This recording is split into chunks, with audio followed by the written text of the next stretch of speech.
Okta is one of the more interesting cybersecurity stocks. And of course, cybersecurity is becoming increasingly important in our lives, and that's only expected to grow in importance over the next several decades as more of our lives turn to digital formats and more digital information and more digital activity means the need for cybersecurity will increase.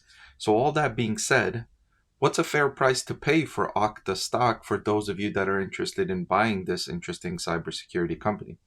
I'll answer that question in this video by doing a discounted cash flow valuation of Okta to determine what I feel is a fair price for this stock. I want to take a moment to thank the sponsor of this video. Moomoo is a trading platform that allows individuals to buy and sell stocks and other investments. I posted the link to Moomoo in the description below. If you use that link to sign up at Moomoo, it will help support my channel. More importantly, you can get special incentive for using my link. One of my favorite features of the Moomoo app is the stock screener. Let me show you how it works.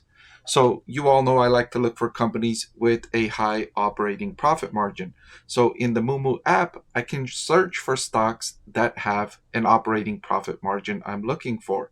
So in the screener, I add a filter and I could type in here operating profit margin. And I prefer the trailing 12-month operating margin. I click add, and then it gives me a box here to show me what percent I'm looking for. Let's say I'm looking for companies that have a specifically 20 to 21% operating profit margin.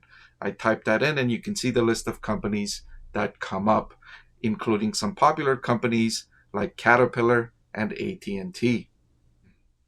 All right, so one of the inputs I need for this calculation is the beta, which stands at 1.01.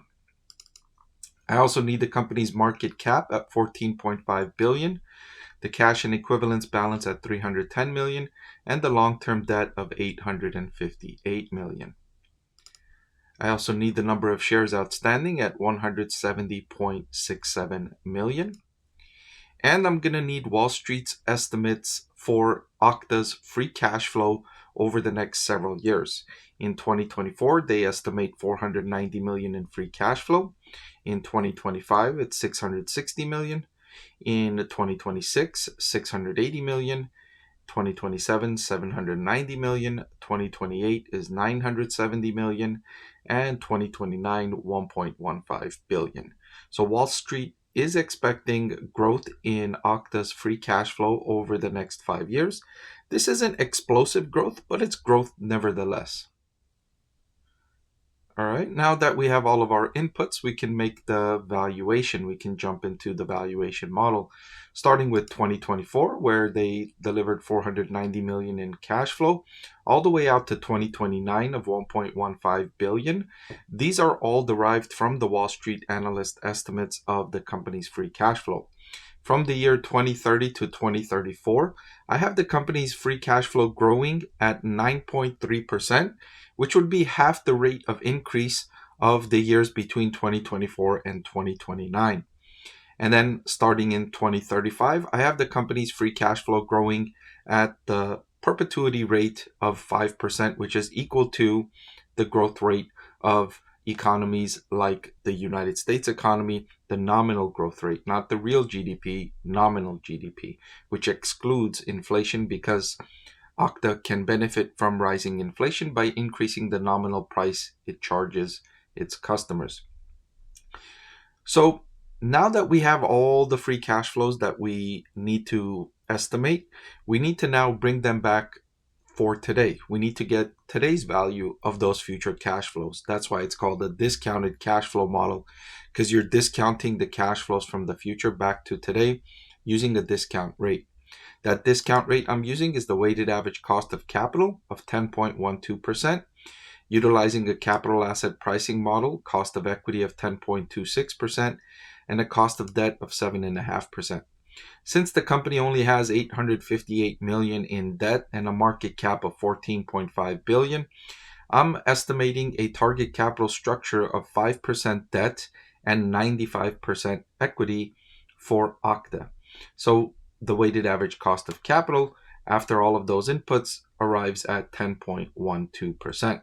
So when I discount all of those cash flows back to today, utilizing the discount rate of 10.12%, I get a value of operations of 20.65 billion for Okta. But we're not done yet. So we need to take that value of operations, add the company's cash balance of 310 million, subtract the debt of 858 million to get the value of equity of 20.1 billion. But we want to know the price per share, not the price for the company overall. So to take the value of equity and divide it by the number of shares outstanding of 170 million brings us to the intrinsic value per share of $117.79 for Okta. Now, of course, this compares with the current market price of $84.04, which signals that, yes, indeed, Okta is undervalued according to these inputs and these estimations. But of course, remember, I used a lot of estimates and inputs to make this calculation, so use your own due diligence before making any decisions based on these calculations. And of course, all of these cash flow valuation models and estimates are available to members of my channel at the investor tier. So if you want access to these inputs, to these calculations and the spreadsheets with the buy, hold, and sell recommendations, join my channel as a member at the investor tier.